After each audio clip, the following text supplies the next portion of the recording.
Welcome to Cut the Crop, keeping you in the know about everything you grow. Researchers, growers and other interesting folk delivering insights and information on topics ranging from agronomy to profitability. Brought to you by the Foundation for Arable Research. Hi, I'm Alison Stewart, the CEO of FAR, and welcome to today's episode of Cut the Crop.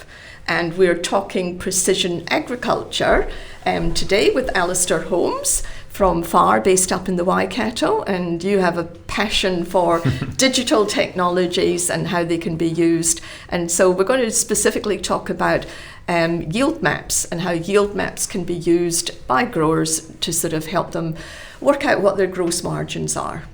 So welcome, Allister. Thank you. Okay, so first of all, let's talk about what actually is a yield map, and if you're a grower, how do you create one?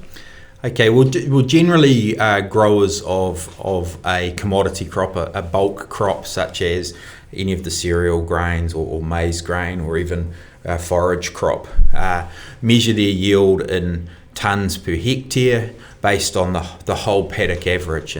And so they'll know that their paddock is 10 hectares and they get, for argument's sake, 100 tonne of grain or product off it. Their yield is 10 tonnes per hectare.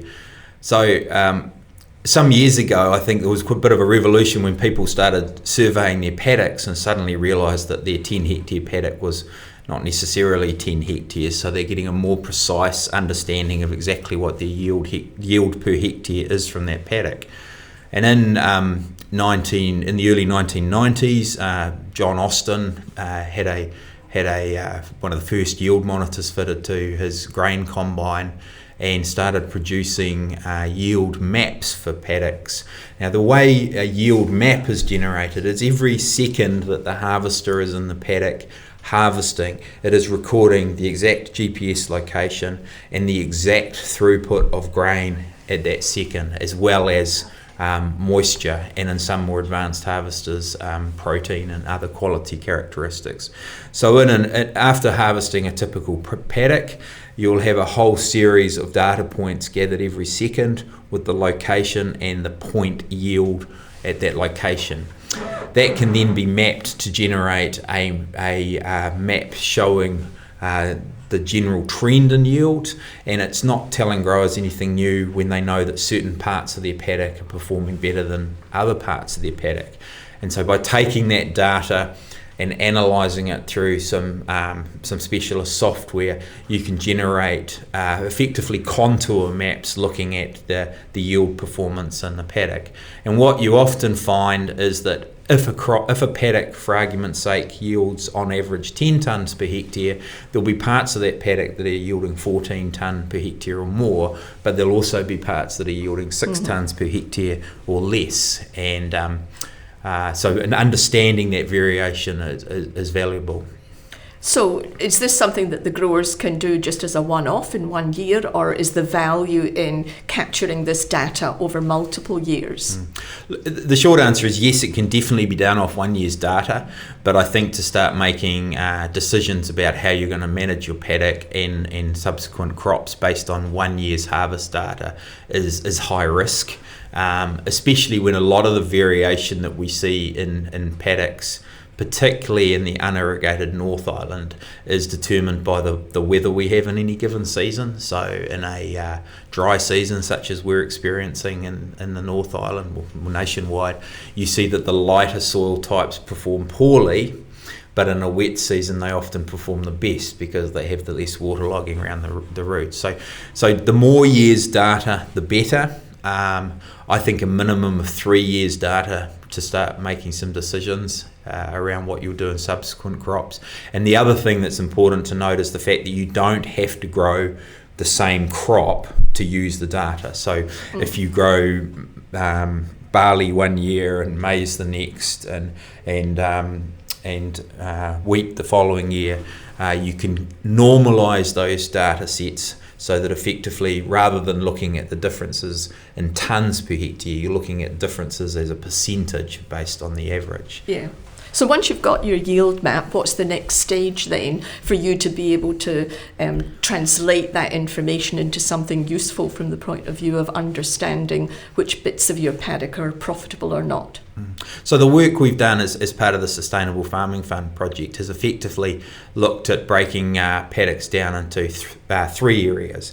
And one is the consistently high performing areas, so they're consistently yielding above average, the consistently low performing areas, and the unstable areas. So the two consistent areas, the consistently high and consistently low areas, are very self-explanatory and relatively easy to manage. You can start looking at changing your inputs for those. But the unstable areas provide the real challenge around it. So if something is consistently low, one assumes then that the grower is actually losing money by planting in those areas. Well, I think that it touches on a really important point, and that is that we can use geospatial yield maps to then generate geospatial profit and loss maps. And I think that's a very valuable tool because if you put in your costs of production, if you're managing your paddock as a uniform site and putting consistent rates of fertiliser and seed in it, that the costs of production are the same whether you yield consistently low or consistently high, and yet the income is quite different. And when I draw these geospatial profit and loss maps for growers, I put all the areas where they're making a loss in red, and nothing focuses the grower's mind than red ink on a map. But you're absolutely right that there are a lot of areas in profitable paddocks that are generating a loss because of their poor performance.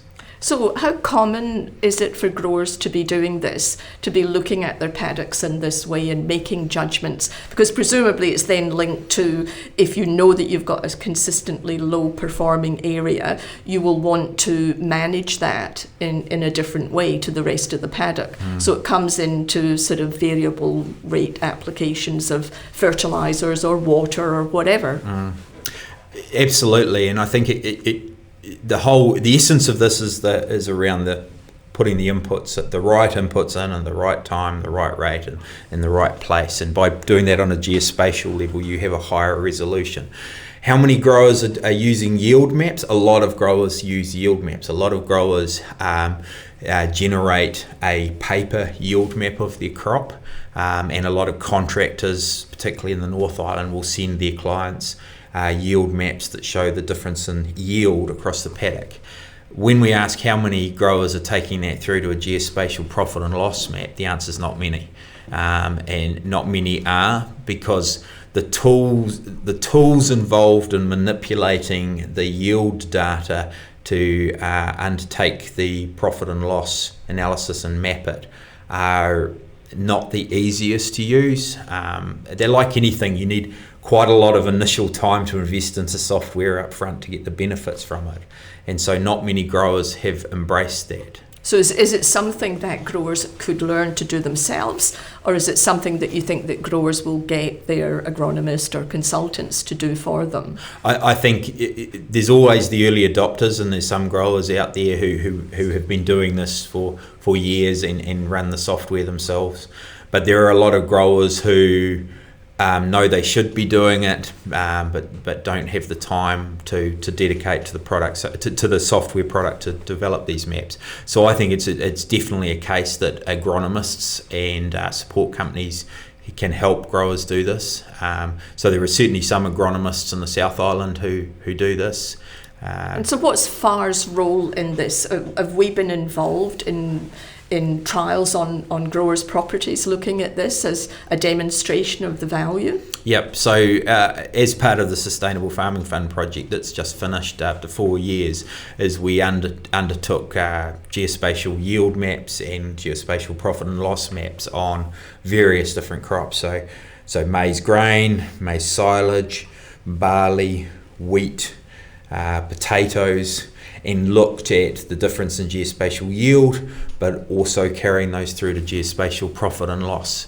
And some of the findings out of that, I mean, the first finding out of that was when you start looking at consistently low performing areas of the paddock, it gives the grower a real insight into an area they need to investigate. And sometimes it's obvious. Sometimes a consistently poor performing part of a paddock is always wet in spring. So they can actually calculate, or to put in some tile drains will cost X tens of thousands of dollars, and then they can calculate a return on investment on that. In other cases, particularly with some of the higher value crops, growers have said, well, actually this part of the paddock is always poor performing. I don't know why I continue to grow my high value crops in there, and I will do something less intensive and less expensive, like growing hay or something. So they're actually reducing the area of a crop and increasing their total profit. So have you got a nice example to illustrate that? Because that's a good take-home message for growers, because they tend to think of acreage equaling more profitability. So yes, there's several examples in different areas of the North Island and the South Island where we've looked at crop performance over a number of seasons, generated which are the consistently high and the consistently low performing areas, and then calculated the difference in paddock gross margin if we remove the consistently poor performing areas. And in some cases they'll increase the total gross margin by more than 25% across a paddock, while actually reducing the area in crop. And as you say, it takes a bit to get your head around that you reduce your area and increase your margin.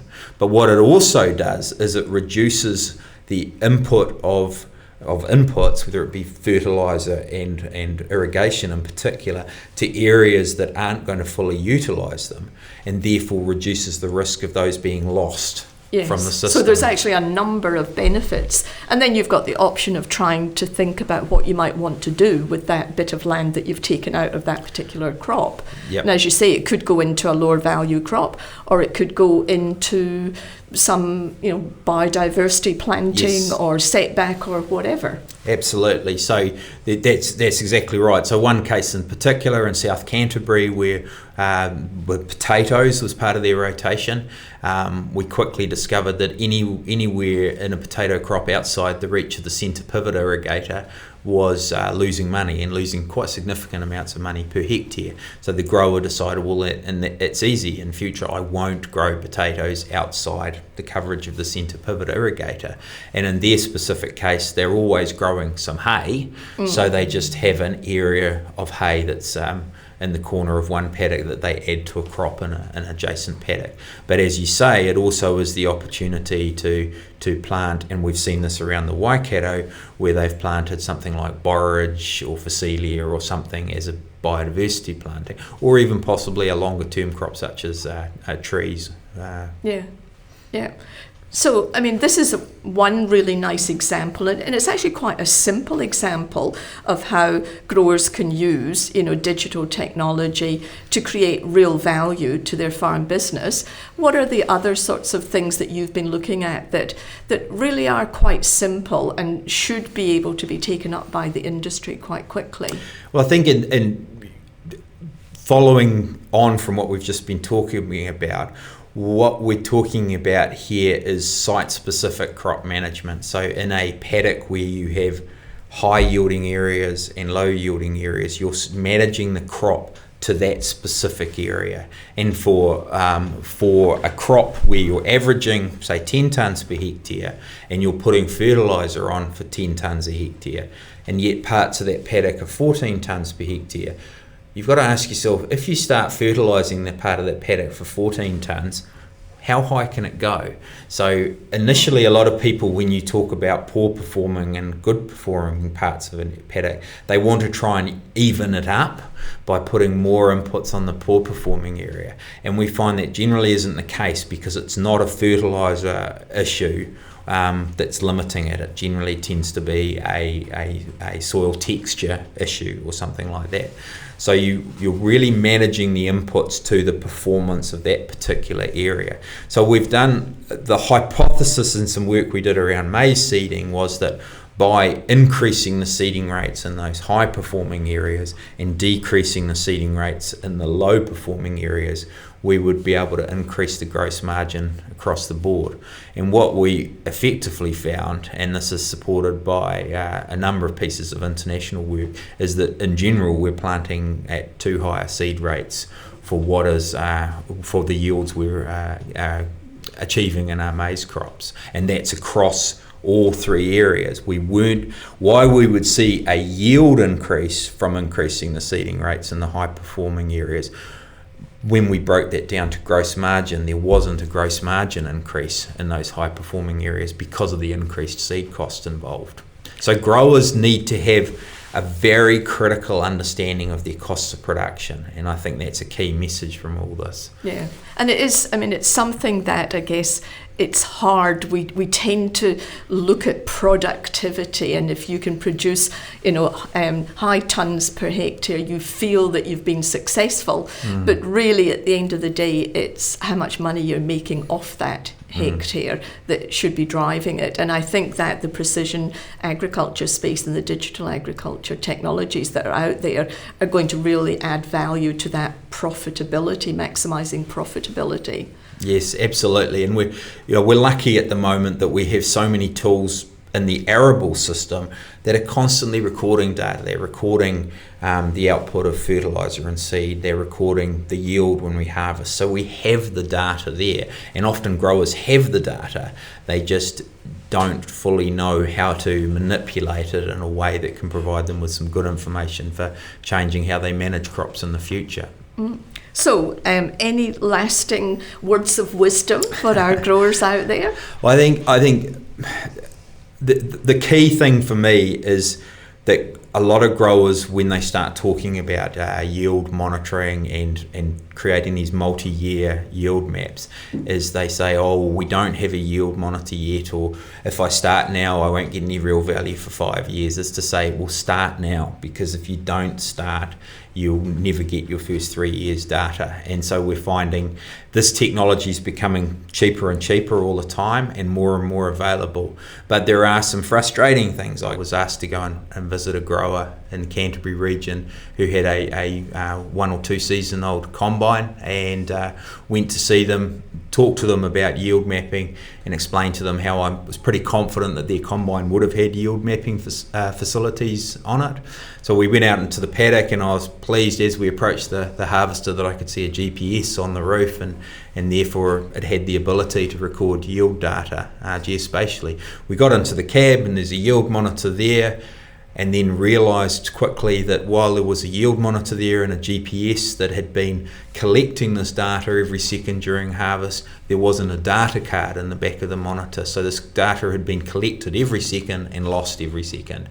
So here was a grower who had done all the right things. He'd bought a brand new harvester, he'd paid for a yield monitor and GPS in it, and for whatever reason it had been supplied to him without a $20 data card in the back.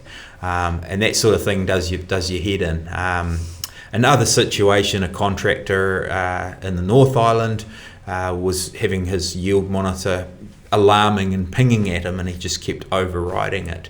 And when actually investigated why it was alarming and notifying him, what it was notifying him was that it was recording new data by deleting the oldest data on the yield monitor data card. So I just urge growers to make sure that they are recording data, check the yield monitors recording data, and to save that data in a secure way. I mean, we often deal with USB sticks and old laptops and can pull data off all sorts of things, but obviously if that data hasn't been recorded, we can't do anything with it. And I also urge machinery suppliers to be proactive. People don't know what they don't know, and if people are supplying precision ag technology, that they make sure they fully explain to the purchaser what all the implications are. And as I say, the buyer may not necessarily understand to say, I need a data card in there, but the supplier should work with them to ensure that they understand the value of it, and we can all benefit from it once that data is recorded. And I think we're very much now in the era where, people do recognise that data is power, because it gives you the power of decision making. Yes. And we're in an agricultural environment now where decision making is becoming so much more important, and you have to be informed by good data to be able to make the right decisions. So anything that can help the growers capture valuable data and then understand how to use it in their decision making is something that certainly FAR should be supporting. Yes, and as you say, it's a multifaceted thing, because while it's at the simplest level, it's very interesting to look at a pretty colour image of a yield map, and as another tool, it's always interesting before you show a grower that to get them to draw on a blank piece of paper what they think the yield map might look like, and generally they're very similar. But you can quantify. So you have the benefit of understanding the yield, which can then feed into understanding what inputs to put in. So there's a benefit from a gross margin point of view, but then there's also the benefit from the environmental compliance point of view, because as part of justifying what you're doing, you can say, well, I've actually increased my fertiliser rates here because I consistently grow a higher yield. And that's a defensible position, as opposed to saying I put a consistent rate on the whole field despite knowing that this area will never produce the average yield required to uptake those nutrients. Yeah, and that's an excellent sort of place to finish. Great piece of advice. Thank you very much, Allister. Thank you. Okay, and thank you to the listeners, and have a great day on the farm. Thanks for tuning in to Cut the Crop, presented to you by FAR. If you'd like to know more about any of the topics discussed or have any suggestions for future topics, go to www.cutthecrop.co.nz.